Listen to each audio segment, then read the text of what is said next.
Événement. Le moment que Dieu a choisi de bénir. Du nouveau Aigle Royal Production. Aigle Royal Production, tout pour l'artiste. Structure événementielle, spectacle, production photographique, conception et réalisation de clips vidéo, jacket, fabrication de CD audio. Aigle Royal Production, représentation nationale et internationale. Aigle Royal Production, nos talents sont reconnus au-delà de nos frontières. Aigle Royal Production, yo pour aussi des CGS. Infoline 01 69 57 94. Aigle Royal Production, la maison qui rassure les artistes. Nous sommes à nouveau très heureux d'être ensemble ce soir.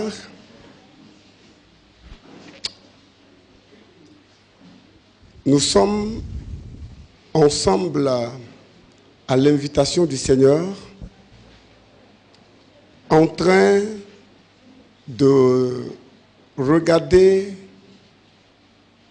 ce que le Saint-Esprit veut nous apprendre à travers ce sujet de 1 Samuel 17, 48.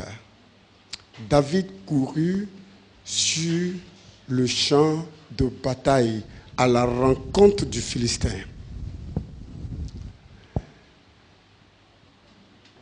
Hier, nous avons introduit notre sujet et nous avons expliqué qu'il est important pour chacun de nous de comprendre le sens de la liberté. Le sens de la liberté. Le sens d'être libre.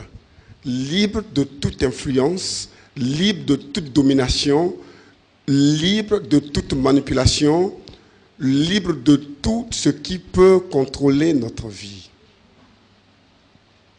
La liberté dans le sens biblique, elle est l'essentiel de tout le combat spirituel. Lorsque vous regardez le combat que Dieu a mené avec Pharaon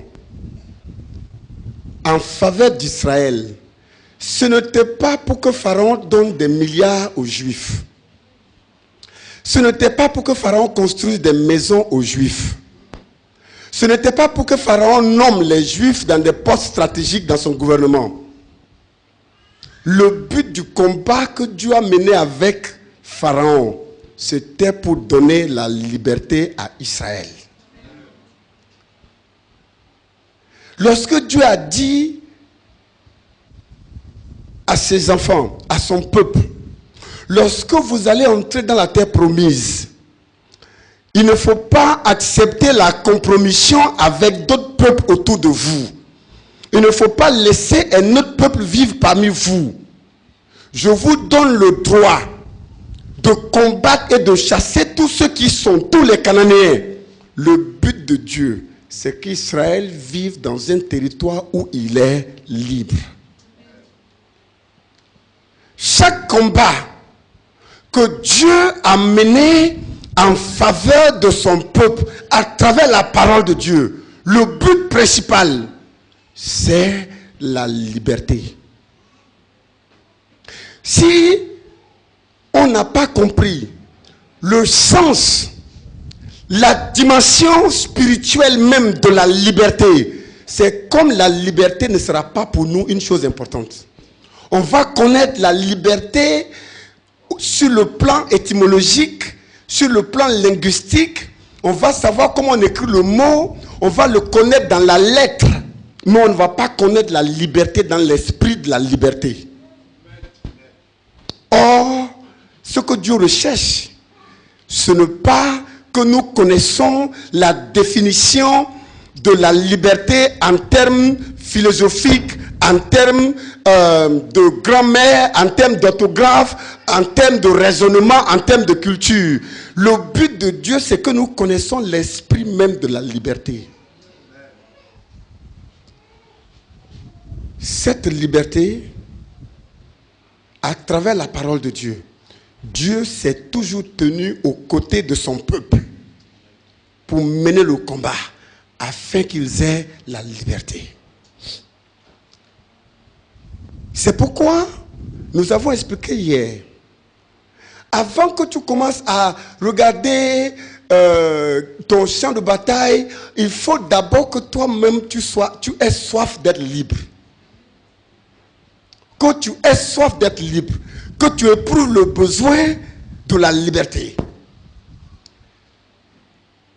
Et c'est pour cela que Jésus a dit, lorsque le Fils de l'homme vous affranchit, vous serez réellement libre. Regardez bien ce qu'il a dit, c'est dans Jean 8, 36. Il dit, vous serez réellement libre. Regardez le superlatif qu'il emploie derrière la liberté. Il dit réellement, ça veut dire il y a des libertés qui ne sont pas libres. Il y a des libertés qui ne sont pas des libertés. C'est comme il y a des semblants de liberté. On est dans une sorte de liberté où on pense qu'on est libre, mais en réalité, toute notre vie est conditionnée. On pense qu'on est indépendant, mais en réalité, quelque chose contrôle notre vie. C'est pourquoi Jésus a dit, la liberté que moi je veux vous donner, ce n'est pas la liberté populaire, ce n'est pas la liberté classique, c'est la liberté qui prend en compte toutes les dimensions de votre vie. Donc quand le Fils de l'homme vous affranchit, vous serez réellement libre. Nous avons vu ici l'importance que Jésus lui-même donne à la liberté.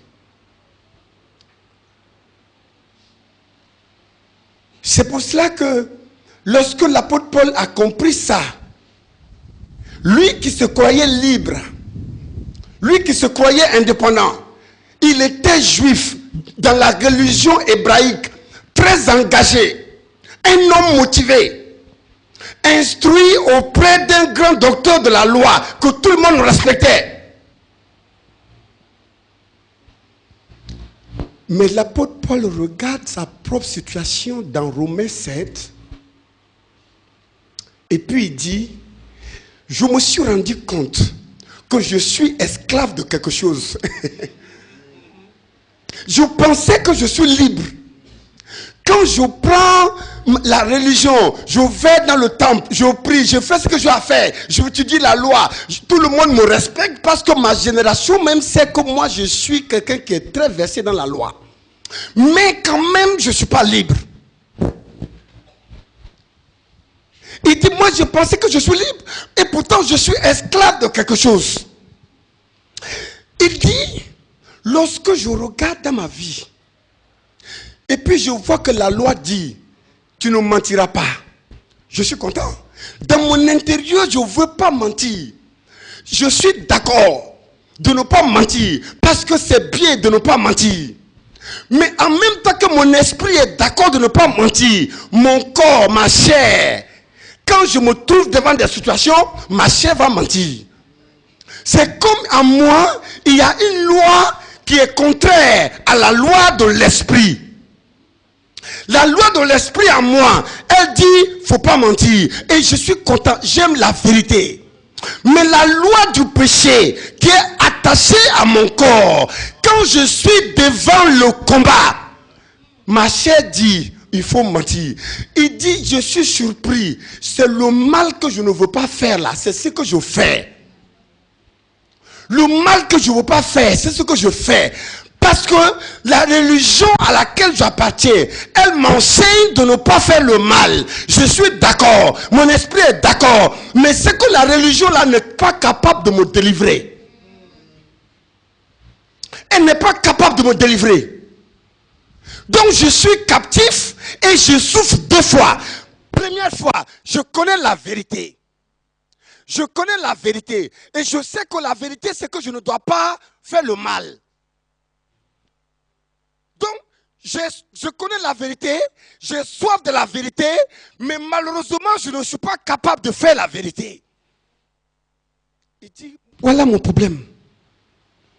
Deuxième fois, c'est que je me rends compte que je suis captif de quelqu'un.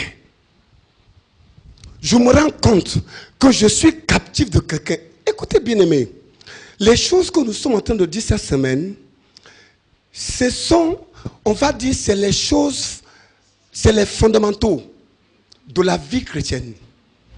Si quelqu'un n'a pas compris la portée, la dimension, c'est comme il ne comprendra pas le processus même de la vie chrétienne.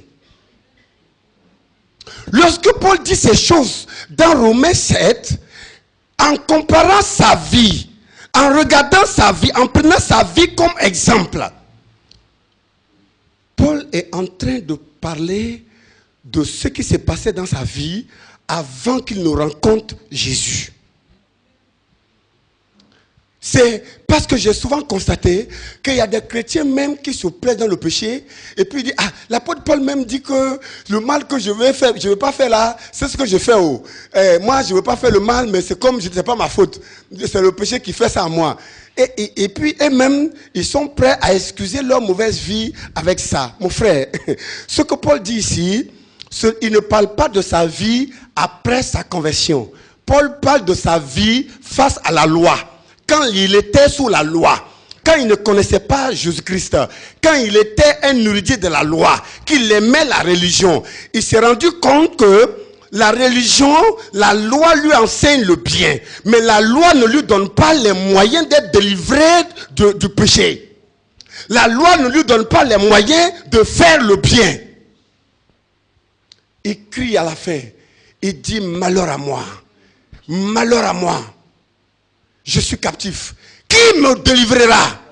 Parce que le mot délivrer signifie obtenir la liberté. Malheur à moi. Qui me donnera la liberté? Malheur à moi. Qui m'affranchira de cette puissance qui est la domination, le dominateur, le péché? Qui me délivrera? Je suis sûr que ce cri de l'apôtre Paul s'entend dans beaucoup de chambres, dans beaucoup de salons, dans beaucoup de lieux des chrétiens qui regardent leur propre situation quelquefois, qui ne sont pas heureux d'être ce qu'ils sont, qui ne sont pas fiers d'eux-mêmes et qui se disent, qui va m'aider? Qui va m'aider? Je n'aime pas cette situation que je vis, mais qui va m'aider? Je ne suis pas fier de moi, mais qui va m'aider? Un jour, une dame m'a dit que ça faisait 2 ans qu'elle ne s'était pas regardée dans un miroir. Je lui ai juste posé la question.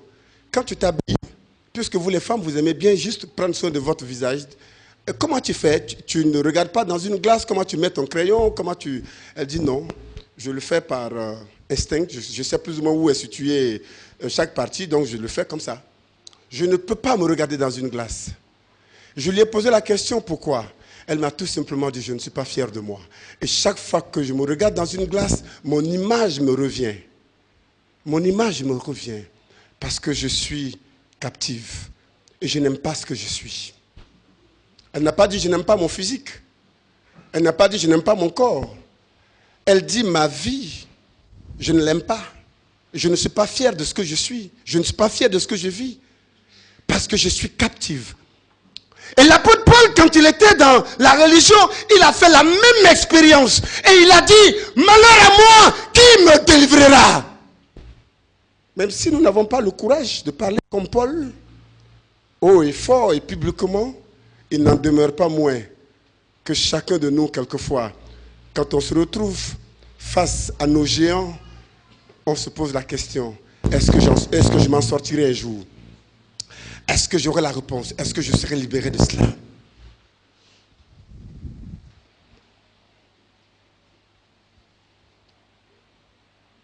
Paul dit, heureusement pour moi, heureusement pour moi, gloire soit rendue à Dieu en Jésus-Christ, en qui j'ai obtenu cette liberté.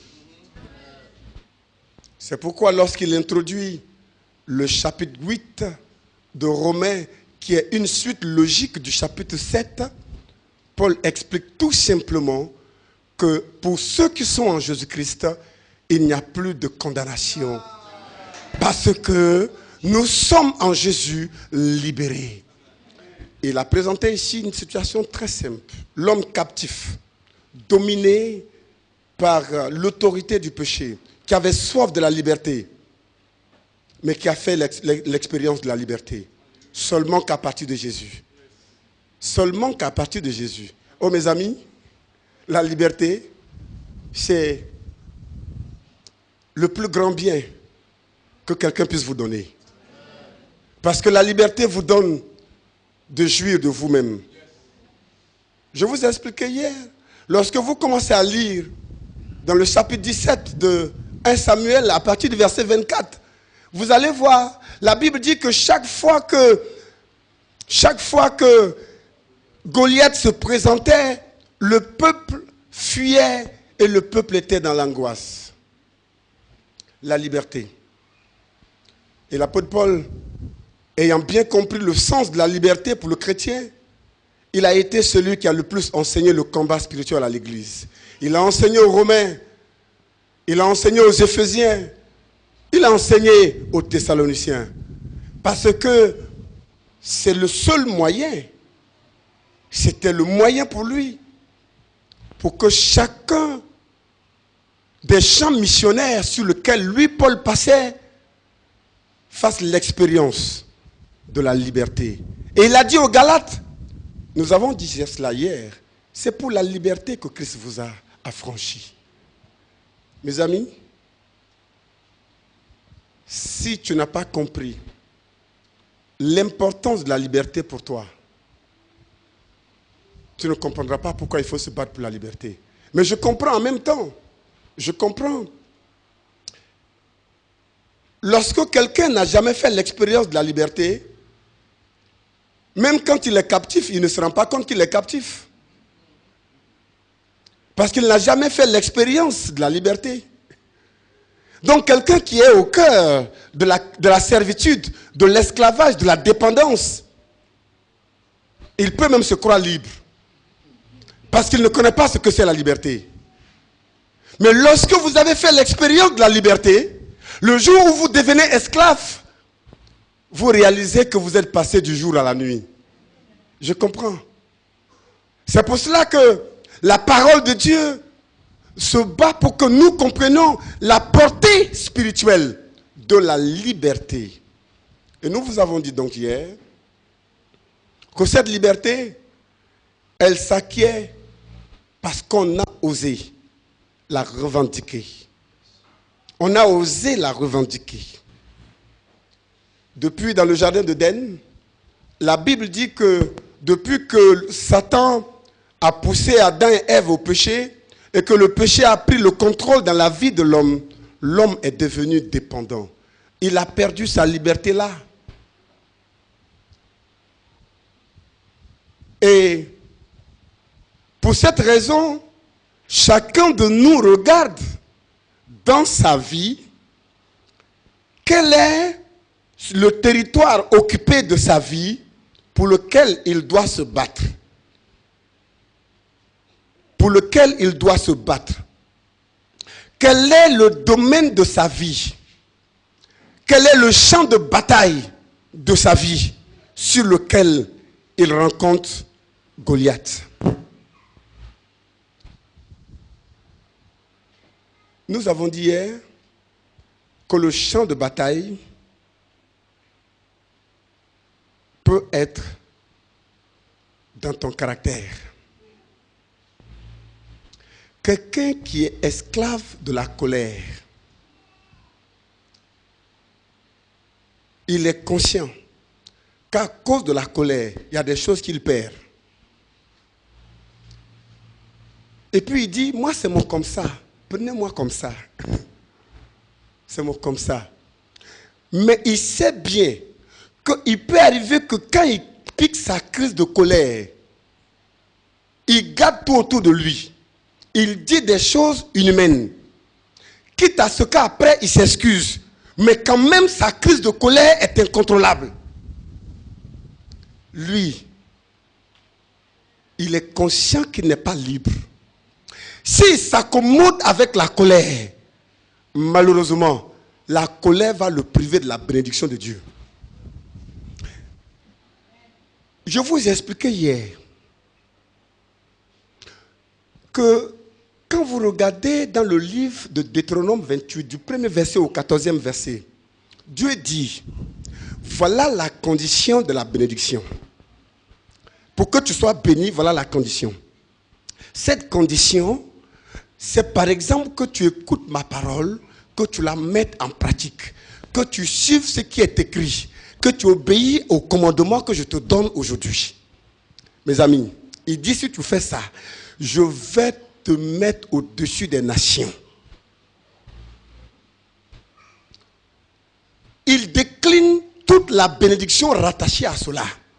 Mais moi je pose la question, dans quel verset biblique la Bible nous encourage à la colère? Il n'y en a pas. Ça veut dire que la colère ne fait pas partie des commandements de Dieu. Donc si tu appliques la colère, tu appliques une chose qui t'éloigne de la bénédiction de Dieu. Parce que Dieu dit, si tu appliques ma parole, si tu appliques ce qui est écrit dans ma parole, alors je te donnerai la suprématie sur les nations. Dans quel verset biblique il est écrit, tu haïras ton frère?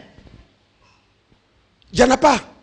Donc celui qui vit avec la haine, parce que quelqu'un l'a offensé, et il n'arrive pas à pardonner, il vit avec la haine, il se prive lui-même de la bénédiction de Dieu. Parce que Dieu dit, si tu appliques ma parole, la rancœur et la haine ne sont pas des commandements de Dieu. Alors tu te rends compte que lorsque tu regardes ton caractère, il y a certainement un ou plusieurs géants qui se dressent devant toi. Du coup, ton caractère même devient un champ de bataille sur lequel tu dois oser affronter ces géants. Parce que si tu ne les affrontes pas, ils vont te priver de ta joie. Ils vont te priver de ta bénédiction. Ils vont te priver de la faveur de Dieu. Si tu veux, il faut même aller voir le révérend des révérends, le bishop des bishops, l'archibishop des archibishops. Va trouver ce que tu veux comme grade. Et puis, mets ta tête sous lui. Il n'a qu'à verser toutes les bouteilles d'onction sur ta tête. Si tu n'appliques pas la parole de Dieu, tu n'auras rien. C'est pas compliqué. C'est pour cette raison que nous insistons sur la question, pour que vous compreniez que la liberté que Dieu veut pour nous là, c'est la liberté qui nous permet de contrôler notre propre caractère et de faire en sorte qu'il n'y ait rien dans notre caractère qui puisse nous priver de la bénédiction et des promesses de Dieu.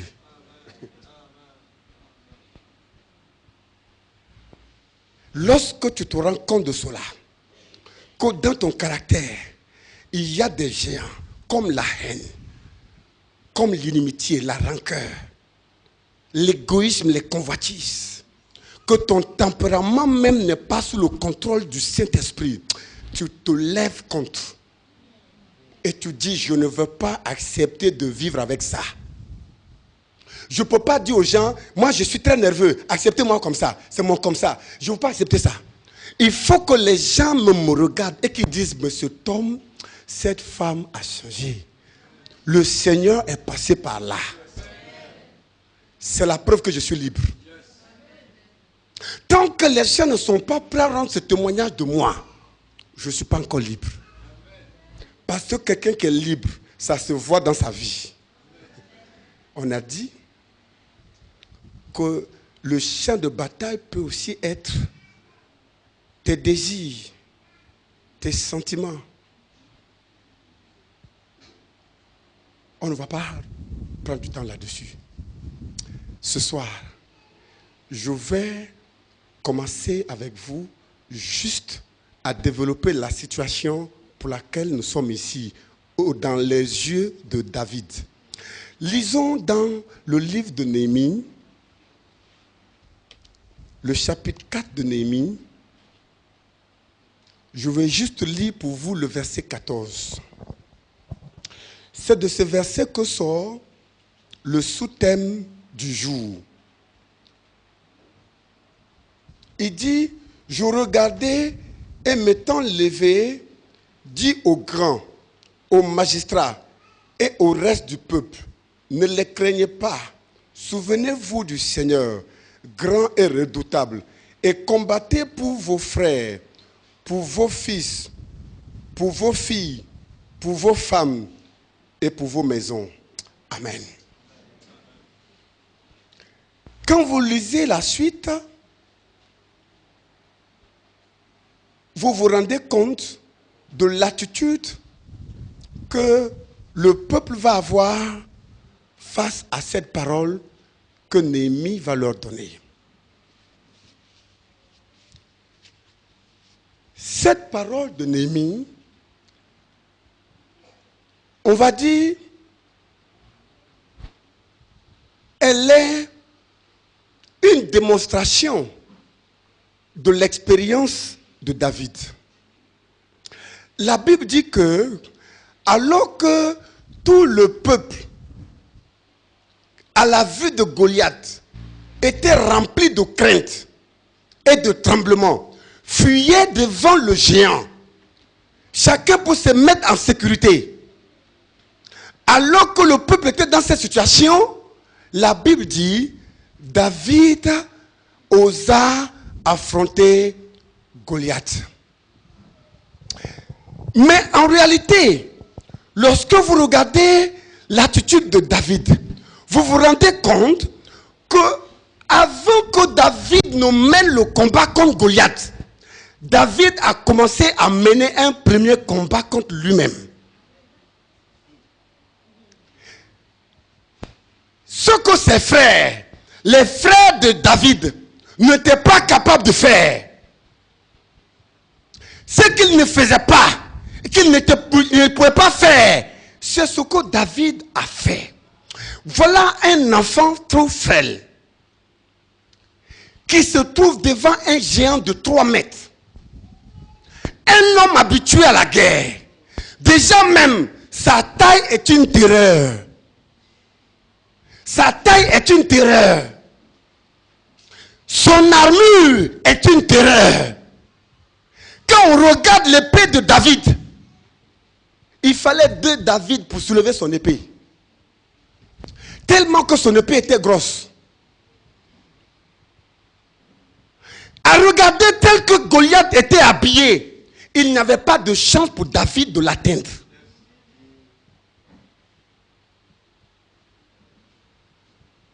Et la troisième chose qui était la source de la terreur pour David, et du moins qui pouvait être la source de terreur pour David, c'est l'habitude, l'exercice, l'expérience de Goliath. C'était un homme de guerre. Ce n'était pas un novice dans les armes. C'était un homme très entraîné, très habitué, et donc qui travaillait comme le porte-flambeau de tout le royaume des Philistins. Une nation ne met pas n'importe qui sur les champs de bataille les plus importants. Si moi je suis un nouveau soldat, et puis il y a une guerre, c'est pas moi on va envoyer là-bas. À la limite, moi je vais rester au camp pour faire la cuisine, pour envoyer sur le champ. Parce qu'on sait que moi je ne suis pas habitué à ça, je ne connais pas bien. Mais des gens qui ont été entraînés dans des conditions spéciales, qui ont été formés à des exercices de résistance particuliers, c'est ceux-là qu'on va prendre et puis on envoie là-bas. Parce qu'ils peuvent contrôler le champ. David était un berger, quelqu'un qui est derrière les moutons et les cabris. Il n'était pas un homme de guerre. Et le voici devant l'homme le plus expérimenté en guerre, l'homme le plus expérimenté au monde. Quand David regarde cet homme, il a fallu une chose, un premier niveau de combat au niveau de David. C'était comment vaincre la peur. Comment vaincre la peur. c'est la même peur. La peur qui faisait que toute l'armée d'Israël fuyait devant Goliath. C'est pourquoi il est dit dans le verset 24 et le verset 25. La Bible dit, lorsque Goliath apparaissait, le peuple, toute l'armée d'Israël était dans la crainte. Il commence à pleurer. S'il mange et puis il voit Goliath, il commence à pleurer. C'est comme, voilà le monsieur encore, il va gâter notre repas. Voilà le monsieur encore, il apparaît, comment on va faire? Il va nous empêcher de manger. S'ils sont en train de se reposer, et puis ils entendent un bruit dehors, ils se réveillent en sursaut, parce qu'ils pensent que c'est le pas de Goliath. Parce que quand Goliath met le pas à terre, on entend le bruit. On dit, hé, c'est pas lui. Quitte à ce qu'on dit, non, c'est pas lui, c'est quelque chose qui est tombé. C'est pas Goliath. Et puis, ouf, on s'endort à nouveau. Pour dire combien de fois les gens avaient accepté la peur. La peur comme collaborateur. La peur comme instrument de vie. La peur comme mode de travail. Quand Goliath apparaît, on a peur. Mes amis, laissez-moi vous dire une chose. La peur est intervenue dans la vie de l'homme sur la terre pour la première fois lorsque l'homme a péché contre Dieu. Dans le jardin d'Éden, lorsque Dieu est arrivé après le péché d'Adam et Ève, quand il a appelé Adam, Adam dit, j'ai entendu ta voix et j'ai eu peur. Avant, Adam n'avait pas péché. Quand il entend la voix de Dieu, il est content. Il court même pour se présenter. Il dit, l'Éternel me voici. Mais depuis le péché, quand Adam a entendu la voix de Dieu, il s'est caché. Parce que la peur s'est installée. La peur signifie reconnaître qu'on est inférieur, incapable face au défi qui est devant nous. C'est ça la peur. J'ai peur parce que je ne me crois pas à la hauteur de la situation. J'ai peur parce que j'ai offensé la règle. D'où je suis plus protégé par la loi. Je suis opposé à la loi. Le chauffeur qui grille le feu rouge, quand le policier l'arrête, il a peur. Pourquoi? Parce qu'il reconnaît, avant même que le policier ne parle, il sait déjà qu'il n'est plus protégé, par la loi. Mais maintenant, il est face à la loi. La loi va le juger. La peur s'installe pour ça. Mais quand vous êtes passé au feu vert, même si le policier va vous arrêter, vous dites, mais attends, qu'est-ce que j'ai fait? Il n'a qu'à venir, il va s'expliquer. Il va me dire peut-être quelle est mon infraction. Maintenant, le policier, il arrive, il dit, contrôle de routine, s'il vous plaît, c'est juste les pièces. Parce que déjà, dans votre esprit, vous êtes rassuré. Psychologiquement, moralement, physiquement, vous êtes dans une situation d'assurance. Parce que vous savez que vous n'êtes pas en infraction. Mais dès l'instant où vous êtes en infraction, le policier n'est même pas encore arrivé, vous ouvrez la porte, vous prenez des pierres pour le trouver là-bas, pour commencer à négocier avant de venir vers la voiture. Pourquoi? Parce que vous savez que vous êtes en situation de faiblesse. La peur signifie simplement, je reconnais que je ne suis pas à la hauteur. La peur signifie, je reconnais que je n'ai pas la capacité. La peur signifie, je reconnais que je ne maîtrise plus le lendemain. La peur s'installe parce qu'on est conscient qu'on ne contrôle plus la situation. Elle nous échappe. Alors on a peur. La peur, même dans l'église, j'ai trouvé la peur. J'ai trouvé des chrétiens qui ont peur du lendemain. Et qui vous disent, dans notre famille, c'est difficile de travailler, tout le monde est au chômage. Même quand quelqu'un trouve un travail, après il est renvoyé. Alors, depuis moi aussi, mes études se sont arrêtées, je commence à chercher un emploi, je n'en trouve pas. J'ai peur que ma situation ne ressemble à celle de mes parents. J'ai peur. Un jeune homme et une jeune fille qui se marient, ils font 1 an, 2 ans, 3 ans, ils n'ont pas encore d'enfant. Ils ont peur. Ils ont peur de ne pas avoir un enfant. Ils commencent à se poser des questions. Qu'est-ce qui se passe? Qu'est-ce qui se passe? On va d'un médecin à un autre. Surtout quand les médecins disent, mais apparemment tout va bien, mais on ne comprend pas. La peur s'installe. On commence à dire, moi, mon papa, il a eu combien d'enfants? Maman, il a eu combien d'enfants? On cherche à créer un lien entre la situation dans laquelle on se trouve et celle de nos parents. Pour vérifier, voir si on n'est pas sous une influence démoniaque quelque part. La peur. Un enfant qu'on envoie à l'école, il arrive quelquefois, les parents le regardent aller à l'école et on a peur. Est-ce qu'il va devenir demain quelqu'un? Dans cette société où il n'y a plus de travail, où le système contrôle tous les domaines, est-ce qu'un jour mon fils, ma fille, deviendra quelqu'un pour que je sois enfin libre? On a peur. L'élève même qui va à l'école, qu'il soit élève, écolier ou étudiant, regarde quelquefois sa situation, regarde la société, regarde le marché du travail et il a peur pour lui-même. Il se pose la question, est-ce que demain j'aurai du travail? J'ai peur. Quelquefois, certains même vous disent, à quoi ça sert de se réveiller tôt le matin, d'aller à l'école, de passer tout son temps et après revenir s'asseoir sur les carreaux. Il n'y a plus de travail aujourd'hui. C'est bon comme ça. On a peur. On a peur. Dans ce monde, surtout, on a fait croire aux jeunes filles qu'il y a plus de filles que de garçons. Ce qui est faux du point de vue des statistiques. C'est faux. C'est faux. C'est faux. J'ai reçu de l'INS les statistiques, pas les récentes, hein, les mises à jour jusqu'en 2000, je crois que c'est 2000, oui, dans lesquelles je regardais les proportions, les différentes entre les genres en Côte d'Ivoire, hommes et femmes. Et j'ai été surpris de me rendre compte qu'il y avait plus d'hommes que de femmes en Côte d'Ivoire, de plus de 450 000 personnes. Ça m'a étonné, parce que moi aussi je croyais qu'il y avait plus de femmes que d'hommes. C'est pour ça que les hommes se permettaient de prendre 2, 3 femmes.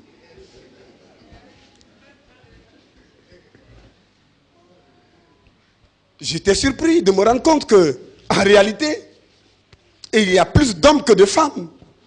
Donc si les hommes même veulent se marier dans la règle, nous risquons de nous mettre sur la liste d'attente des accouchements à la maternité pour espérer marier la première fille qui va naître.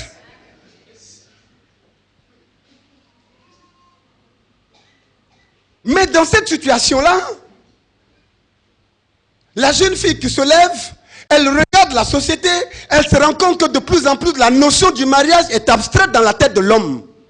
Et que les hommes ne veulent plus se marier. Elle se pose la question, est-ce qu'un jour je me marierai? Surtout, à mon âge, je suis encore célibataire.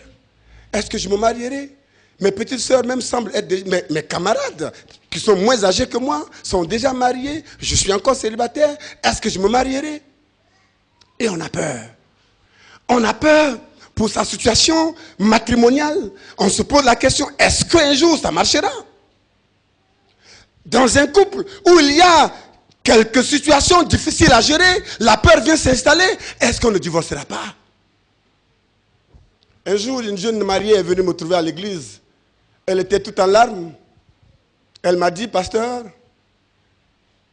je n'arrive plus à dormir parce que j'ai peur. Mon mariage me donne des soucis. Mon mari et moi, on a des différences sur des points sur lesquels on n'arrive pas à s'accorder. J'ai peur que mon mariage ne vole à l'éclat. Le mariage de ma maman a volé à l'éclat. Le mariage de ma tante a volé à l'éclat. Le mariage de ma grande sœur a volé à l'éclat. Le mariage de ma cousine a volé à l'éclat. Le mariage de ma tante paternelle a volé à l'éclat. Mon père s'est remarié, son mariage a volé à l'éclat. Elle a compté jusqu'à 6 ou 7 personnes très proches d'elle dont les mariages ont volé à l'éclat. Et elle dit, j'ai peur que ce soit le même sort qui me rattrape. La peur. Mes amis, laissez-moi vous dire une chose.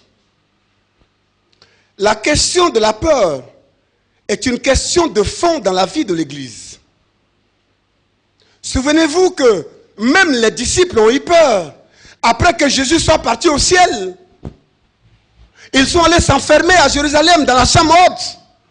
Tous ensemble, ils avaient peur. Ils avaient peur du regard des Juifs. Ils avaient peur de ce que les Juifs leur feront parce que le maître n'était plus là. Ils ne se sentaient plus en sécurité. La peur. La peur est un sentiment que tous les hommes éprouvent.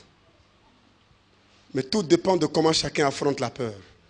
C'est là la différence. La peur en elle-même n'est pas un péché. Elle te rappelle tout simplement que tu es en face d'un combat qui peut être trop grand pour toi. Elle te rappelle tout simplement que tu es dans une situation presque irrégulière. Mais comment tu fais face à ta peur?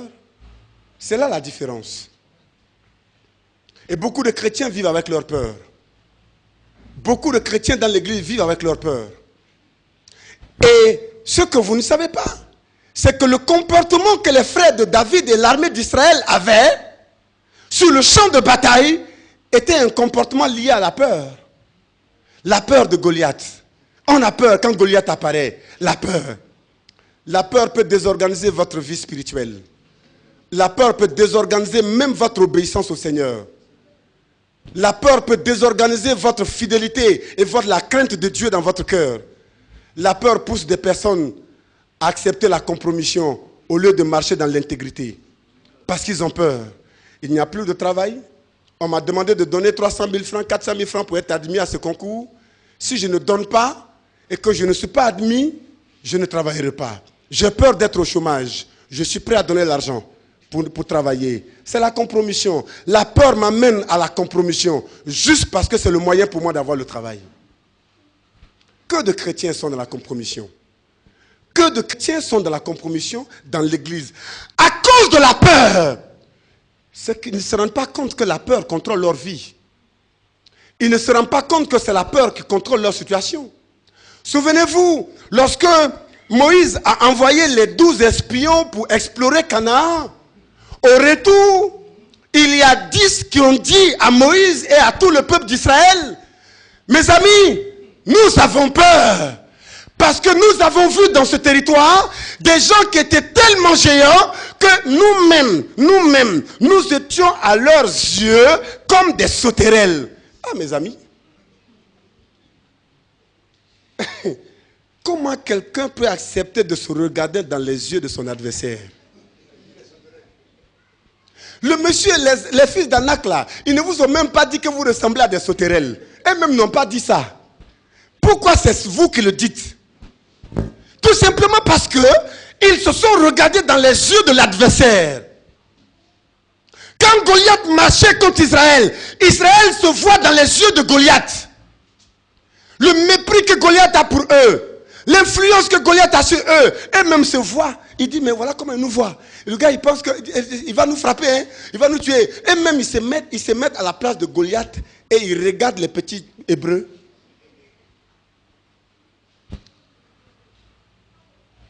La peur. Dans ce combat, la première chose que David fit, avant d'affronter sa situation, du moins avant d'affronter Goliath lui-même, David a d'abord affronté la peur dans son cœur. David a d'abord regardé, qu'est-ce qui désorganise mes frères? Qu'est-ce qui a livré mes frères entre les mains de Goliath? La question, c'était la peur. David dit, très bien, comme maintenant, je connais le premier adversaire de mon peuple, je connais le premier ennemi de mon peuple, moi, je vais faire face à cet ennemi. Quand j'aurai fini avec lui, je vais affronter le deuxième. La peur. Ainsi, lorsque Goliath a déclaré la guerre contre David, la Bible dit, David lui-même, il a couru. Il n'a pas marché pour venir à la rencontre de Goliath. Marché en réfléchissant. Attends, faut pas que je prenne ce risque-là. Hein.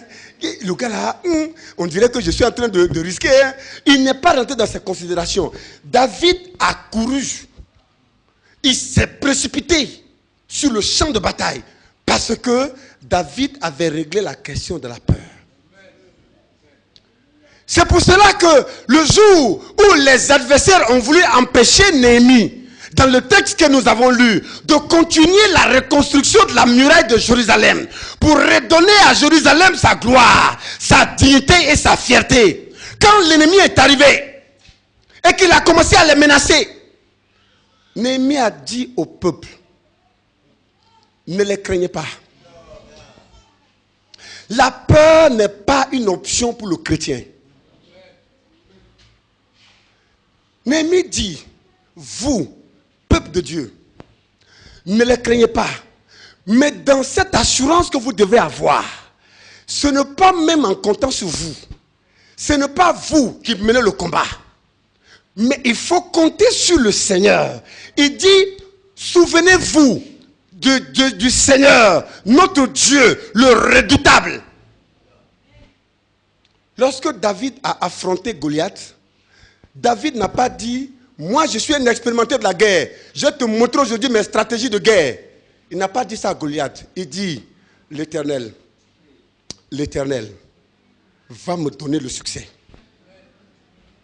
Je m'appuie sur l'Éternel pour avoir le succès. Le moyen pour régler la question de la peur dans sa vie, c'est de laisser Dieu contrôler entièrement notre vie. Si Dieu n'est pas au contrôle total de notre vie, la peur va venir d'une manière ou d'une autre. Moi, je me suis rendu compte, en lisant la parole de Dieu, que le Seigneur a passé plus de temps à parler avec Israël, à enseigner Israël et à lutter pour que Israël même ait une vie conforme à la parole de Dieu. Dieu a passé plus de temps à faire cela qu'il n'a passé de temps à défendre Israël contre les ennemis extérieurs. Qu'est-ce que cela nous enseigne? C'est-à-dire, quand tu regardes combien de fois Dieu a mené la guerre contre les Philistins, contre les Moabites, contre les Amalécites pour Israël, il y en a très peu. Mais combien de fois Dieu a parlé au cœur d'Israël pour leur dire, vous-même, regardez dans vos cœurs, circoncisez vos cœurs, ayez une nouvelle vie. Il y a plus de paroles dans ce sens qu'il y a d'exemples de combats que Dieu a menés contre d'autres peuples pour Israël. Ce que j'ai constaté dans l'église, c'est qu'il semble que les chrétiens ont plus peur du sorcier du village qu'ils n'ont peur de leur propre caractère.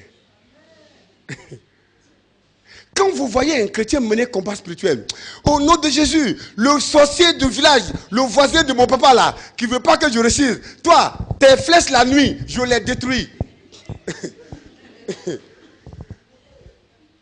Ou bien, toi, mon patron Jésus-Christien là, qui veut me nuire au travail, qui est contre moi là, toi, au nom de Jésus, je détruis. C'est comme on a tellement peur de ces sorciers que le clair de notre temps, nous l'orientons à combattre cela.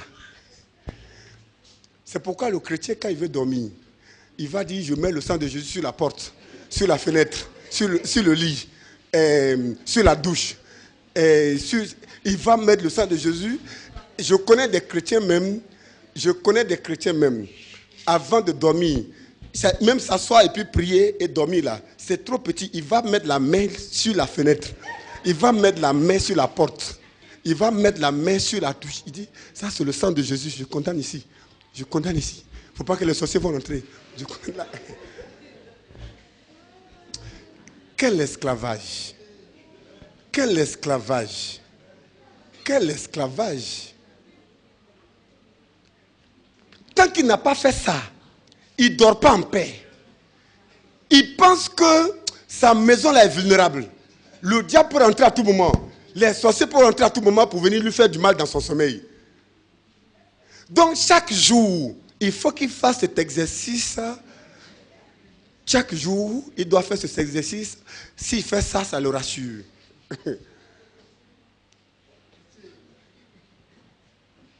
La peur.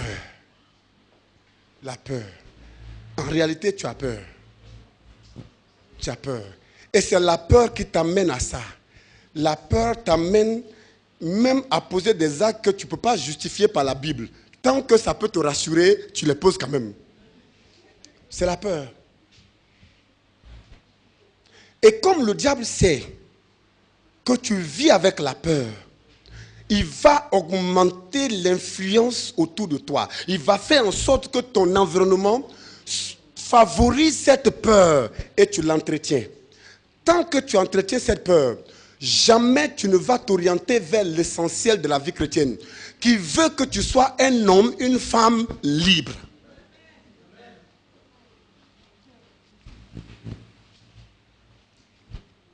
La peur. David a gagné la bataille sur la peur. David n'a pas dit, moi je sais que je suis un homme imparfait. Bon là, si je me permets d'affronter Goliath là, est-ce qu'à cause de mes péchés passés là, est-ce que Dieu ne va pas me livrer entre les mains de Goliath? Parce que là, ça c'est le deuxième motif de la peur du chrétien. Comme je sais que ma vie n'est pas correcte, il y a des choses que je n'ose pas demander à Dieu. Parce que j'ai peur, il ne va pas me donner. Parce que moi-même, je sais que je ne suis pas comme les autres. Regardez, bien-aimé. Et puis le diable, il vient et dit, ah oui, mais tu es vrai. Il ne faut pas chasser des démons au nom de Jésus. Parce que toi-même, tu sais que ta parole, là, il n'y aura pas d'autorité dedans. Si tu dis au nom de Jésus, sors, le démon ne va pas partir. Puis tu vis mal. Puis tu dis, moi-même, je peux faire toute une journée, je ne prie pas bien. Et puis ma vie là même, à cause de ça, si même tu arrives sur ton propre ami qui est malade, même lui dit, bon, bien-aimé, tu sais mon frère, moi je suis chrétien, on va prier pour toi, Dieu va te guérir. Même ça là, on ne peut pas lui dire, parce qu'on a peur. On se dit, moi je suis qui pour prier pour un malade? Je suis qui? Est-ce que Dieu va m'écouter même? Ma vie là, est-ce que Dieu va m'écouter? Ma vie là, est-ce que Dieu va m'écouter? C'est-à-dire, on se met dans une situation où on place sa vie et puis on place les circonstances devant. Et on regarde. Est-ce que ma vie me donne l'autorité? Est-ce que ma vie me donne l'autorité? La réponse, je connais ma vie. Elle ne m'en donne pas l'autorité. Donc je ne peux pas oser. J'ai peur. Mais ça, demain, on va clarifier ça. Demain, on va clarifier ça. Ce que je veux que tu comprennes aujourd'hui, c'est que, quel que soit l'aspect de ta vie, le champ de bataille, de ta vie que tu auras identifié, mon frère, ma soeur, si tu n'as pas réglé la question de la peur, tu ne vas pas sortir vainqueur.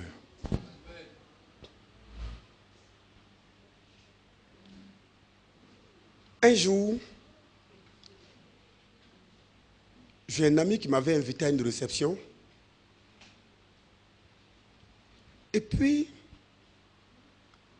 pendant la réception, il y a un de nos amis communs dont je savais qu'il était invité, qui n'est pas venu. Je lui ai posé la question, mais pourquoi lui là, il n'est pas venu? Il devait être là, non?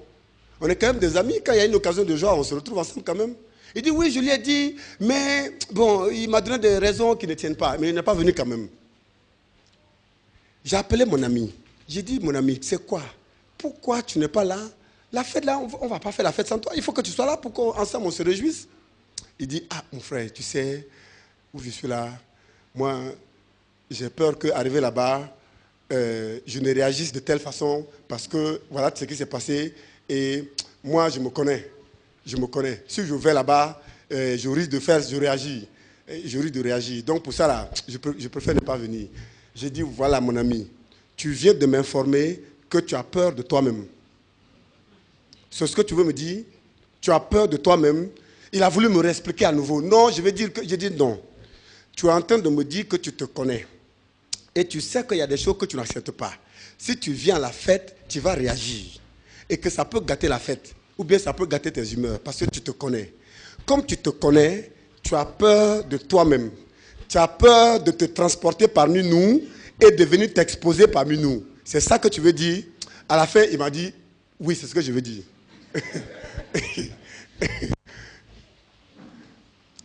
Mais vous savez combien de chrétiens agissent comme ça? Vous savez combien de chrétiens agissent comme ça? Dans l'église. Je me connais. Je ne vais pas là-bas. Si je vais là-bas, là, tout est gâté. Je me connais. À cause de ça, je suis resté ici. Allez-y, gérer cette affaire-là, vous. Moi, je vais rester ici. Parce que si moi, j'arrive là-bas, là, c'est pas bon. Je me connais. En réalité, j'ai peur de moi-même. En réalité, j'ai peur de moi-même. Parce que si même c'est une situation de crise, pourquoi toi, tu n'es pas un enfant de paix? Pourquoi tu n'es pas un enfant de réconciliation qui connaît ta capacité, ta longanimité et ta patience pour réconcilier deux personnes? Pourquoi tu ne te connais pas pour ça? Et tu te connais comme quelqu'un qui, quand il va dans le lieu où il y a des crises, ça va augmenter la crise. Pourquoi tu te connais comme ça? Mais mon frère, tu sais, les chrétiens, on parle quelquefois ce qu'on dit. On n'ouvre pas les yeux sur la portée de ce qu'on dit. Mais en réalité, c'est notre fond que nous exprimons. Jésus a dit, c'est quand le cœur est plein que la bouche parle. La peur. J'ai peur de ce que je peux produire. Dans telles circonstances, j'ai peur de ce que je peux produire. Si on me met dans un bar, j'ai peur de boire. Donc je préfère ne même pas aller dans le bar. Parce que si je vais là-bas, je risque de boire. J'ai peur de boire. Parce que je me connais. C'est comme... ouais, voilà, il y a des chrétiens qui parlent comme ça. C'est comme si on met un chien carnivore au milieu d'une viande. Même si le chien dort ou il est évanoui, s'il se réveille,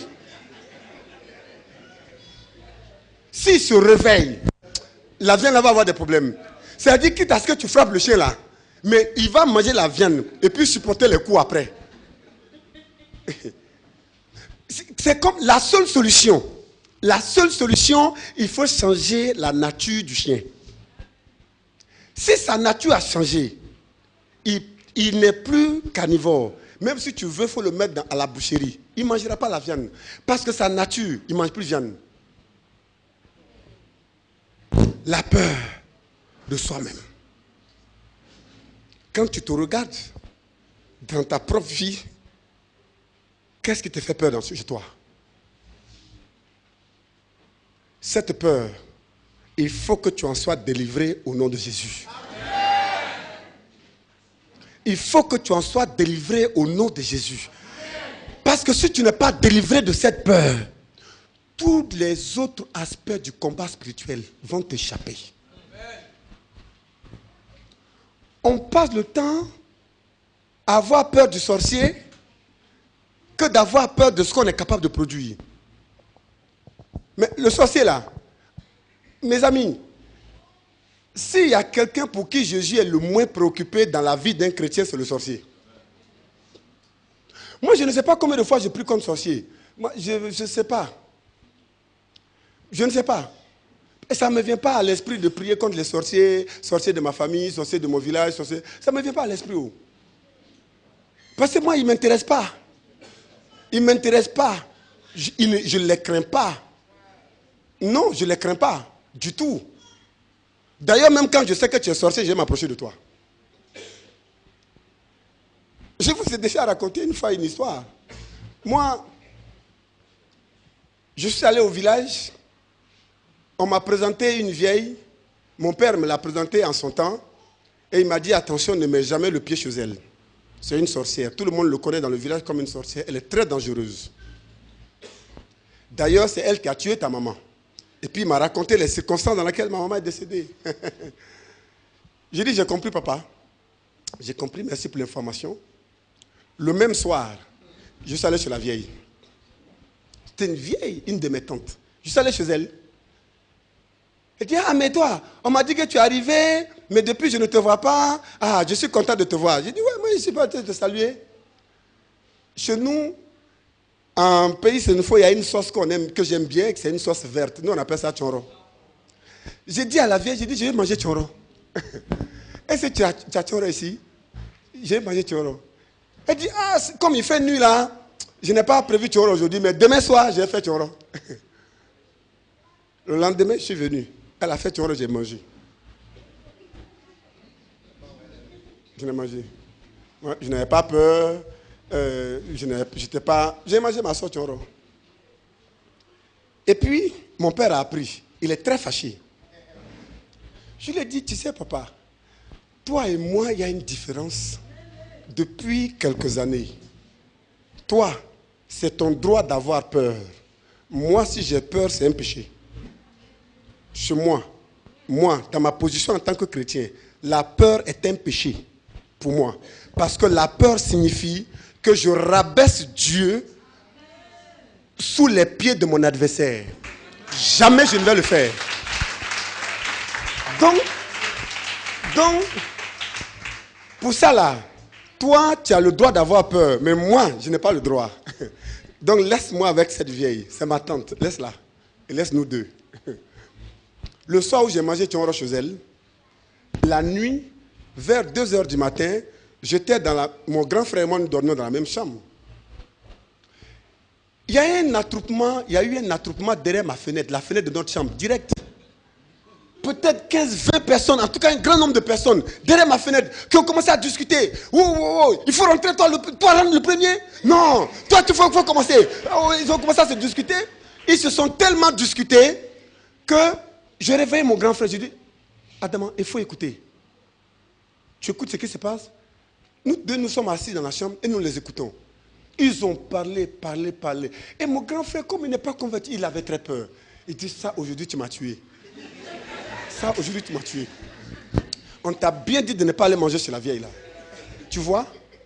Parmi les voix que nous entendions dehors, il y avait une voix qui ressemblait vraiment à la voix de cette vieille. Donc, il dit, quand tu entends? Aujourd'hui, là, tu as décidé de me tuer. Toi-même, tu sais que je ne suis pas chrétien. Et puis, tu t'en vas provoquer des gens et tu viens dormir dans la même maison que moi. Dans la même chambre que moi. C'est pas me créer problème. Ça, c'est pas me créer problème. Les discussions ont duré derrière la fenêtre jusqu'à 4h du matin. 2 heures au moins. Finalement, personne n'est rentré. Nous nous sommes couchés. On a dormi. Ils sont partis. Le matin, mon grand frère était le premier à aller réveiller mon oncle paternel. Vers 5h30, 6h du matin, pour lui raconter l'histoire. Donc nous étions assis dans la cour, très tôt le matin. Et puis mon oncle a commencé à dire, voilà, on t'a bien dit, mais rassure-toi, la vieille là, si jamais elle t'a touché, moi-même je vais prendre un fusil pour aller la tuer. Au moment où il disait ça, voilà la vieille même qui arrive, très tôt le matin, 6h du matin. Elle arrive, elle salue mon oncle, elle salue mon grand frère, elle me regarde comme ça, de la tête aux pieds, et puis elle fait tchourr. Elle passe. Et puis elle me dit, tu penses que tu m'as échappé, mais on verra. Ça ne fait que commencer. J'ai dit, hé ma tante, ce soir je mange encore tchonro chez toi. Rassure-toi, c'est ma tante. Oh, ça c'est ma tante chérie ça. Laissez-vous les autres, laissez tout. Ne vous occupez pas de ça. Mon oncle était très fâché. Il était très fâché. Il dit, il va dire à mon papa. Et puis ils vont frapper cette vieille. Donc, ils étaient très fâchés. Moi j'ai ironisé la chose. C'est ma tante chérie. C'est ma tante chérie. Pourquoi vous allez laisser tomber? On est ensemble, elle et moi. Ce soir, j'ai mangé tchonro chez toi encore. Puis elle a dit, il faut venir. Le soir, je me suis encore présenté chez elle. Cette fois-ci, il n'y avait pas de tchonro. La sauce qu'elle avait là, j'ai mangé. Et puis le soir, je suis rentré chez moi. Je me suis couché la même nuit. la même scène s'est reproduite.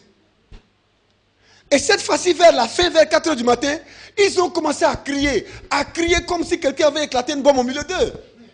Et ils se sont dispersés. À 6 h du matin, c'est le fils à la vieille qui frappe à notre porte et qui dit, ma tante t'appelle. Elle dit de venir vite. Donc moi, je me suis rendu là-bas, très vite chez elle à la maison, pour voir ma tante. Elle m'appelle, pourquoi? Qu'est-ce qu'il y a à la maison? Je suis arrivé, la vieille était agonisante. Tout son corps était comme si on avait bu de l'eau qu'on a versée sur elle. Tout son corps.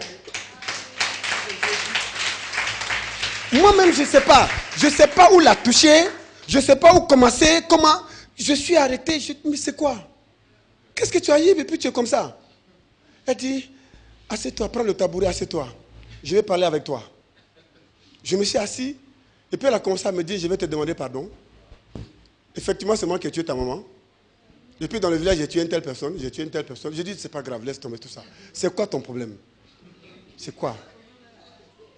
Moi, le Seigneur m'a donné de discerner que dans mon caractère, il y a un géant qui s'appelait la rancœur et la haine que je devrais affronter. Je l'ai affronté, je l'ai battu. Donc, quel que soit le mal que tu vas me faire, je ne sais pas garder rancune, je ne sais pas être méchant, je ne sais pas. Ça, vraiment, j'ai dépassé ça. Donc, si je te dis non, je ne te donne pas ça, ce n'est pas par rancœur. C'est juste parce que je ne vais pas te donner, c'est tout. Ce n'est pas par rancœur, ce n'est même pas par méchanceté. Je ne sais pas l'être. Donc, elle veut me raconter, je dis laisse tomber tout ça là. Tu as tué ma maman, c'est fini. Écoute, laisse tomber, j'ai oublié ça, je t'ai pardonné. C'est quoi ton problème? Elle dit, quand j'ai appris que tu es venu dans le village, j'ai voulu te tuer. Parce que j'ai eu peur que si tu sais après que c'est moi qui ai tué ta maman, j'ai eu peur que tu ne me prennes en inimitié et que toi et moi, les rapports soient détruits. Donc pour moi, il fallait que je t'élimine avant même que tu ne me touches.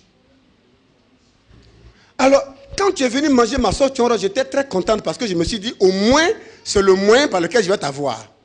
Tu as mangé la sauce, il n'y a rien eu. Tu t'es levé, tu es parti, il n'y a rien eu. Ça m'a étonné. La nuit, je me suis présenté derrière ta fenêtre. Mes amis et moi, nous voulions rentrer dans ta chambre.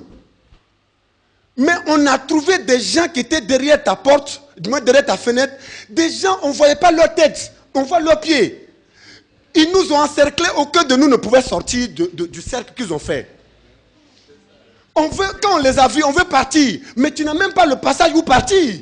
Ils nous ont condamnés là, toute la nuit. Aucun de nous ne pouvait bouger.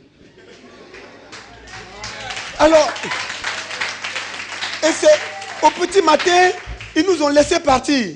Je suis rentré à la maison très fatigué. C'est pourquoi le matin, là, je n'avais pas dormi. Je suis directement allé chez toi. Pour te dire que ce que tu viens de nous faire la nuit, là, si tu nous fais ça demain, tu vas voir. Donc, le lendemain matin, le lendemain soir, mes amis et moi, on a dit on va se venger. On est parti. Au moment où on s'est apprêté, on a voulu rentrer direct dans ta fenêtre. Il y a un feu qui est descendu d'en haut et qui est tombé sur nous. Ça m'a brûlé. Ça a brûlé un autre, il est là-bas. Regarde-moi. Regarde-moi. Je vais mourir. Mais je préfère te dire la vérité. Quand vous regardez son corps, c'est comme on a bu de l'eau, on a versé sur elle. Tout son corps. Tu ne sais même pas où toucher. Je commençais à lui expliquer. Tout ça, j'ai compris. Tu sais, moi-même, j'étais sûr d'avance que tu ne peux pas me tuer. Moi, là, tu ne peux pas me tuer. Tu ne peux pas. Donc, c'est une gloire que Dieu ne peut pas te donner. Ce n'est pas possible. C'est une gloire que Dieu ne peut pas te donner. Ça, je savais ça. Mais j'ai voulu que tu comprennes, tout simplement, que ce n'est pas parce qu'on est sorcier qu'on est le plus fort. C'est ça que j'ai voulu que tu comprennes. Tu l'as compris. Celui qui me rend fort, c'est Jésus. Depuis que j'ai Jésus dans ma vie, il n'y a pas un sorcier ici dans le village de qui j'ai peur. Vous pouvez vous rassurer. Dans ce village-là, je vais changer la configuration spirituelle de votre village. La vieille, je parlais avec elle. Elle a rendu l'âme dans mes mains. Elle n'a même pas eu le temps d'accepter Jésus. Elle n'a même pas eu le temps d'accepter Jésus. Elle est morte dans mes mains. Le soir, le deuxième qui était brûlé est mort. on avait 2 funérailles, 2 cadavres dans le village brûlés. Mon papa m'a dit, quitte le village avant les enterrements. Parce qu'après, si les gens connaissent l'histoire, si tu ne fais pas attention, tout le village va déménager, tu vas rester seul ici. Parce que dans ces villages-là, tu ne sais pas combien de sorciers il y a dans ces villages. Et quand les sorciers vont se rendre compte de ce qui s'est passé, ils vont tous quitter le village, tu risques de te retrouver seul avec les cadavres. Donc, par mesure de sécurité, je te conseille de quitter le village avant les enterrements. Pour qu'au moins, tu ne sois pas obligé d'entrer sur le cadavre. Moi, j'ai appris en Jésus de ne pas avoir peur du sorcier. Le sorcier, je n'ai pas besoin de prier contre le sorcier avant de dormir. Sinon, pourquoi Jésus prend soin de moi? La chose qui me préoccupe, c'est moi-même. C'est moi-même. Quelles sont les peurs de ma vie liées à moi-même qui peuvent m'entraîner dans le ridicule, qui peuvent m'entraîner dans l'humiliation, qui peuvent m'exposer, qui peuvent faire que ma réputation chrétienne peut porter atteinte, peut être atteinte. Quelles sont les situations de ma vie qui peuvent être en contradiction avec la parole de Dieu et qui peuvent m'empêcher de vivre la plénitude, la bénédiction de Dieu? C'est ça mon combat et c'est ça que je regarde. Derrière le sorcier, Jésus s'en occupe. Jésus s'en occupe. Mon ami, ta situation là, il ne faut pas la remettre entre les mains du sorcier. Non. Si tu as accepté Jésus,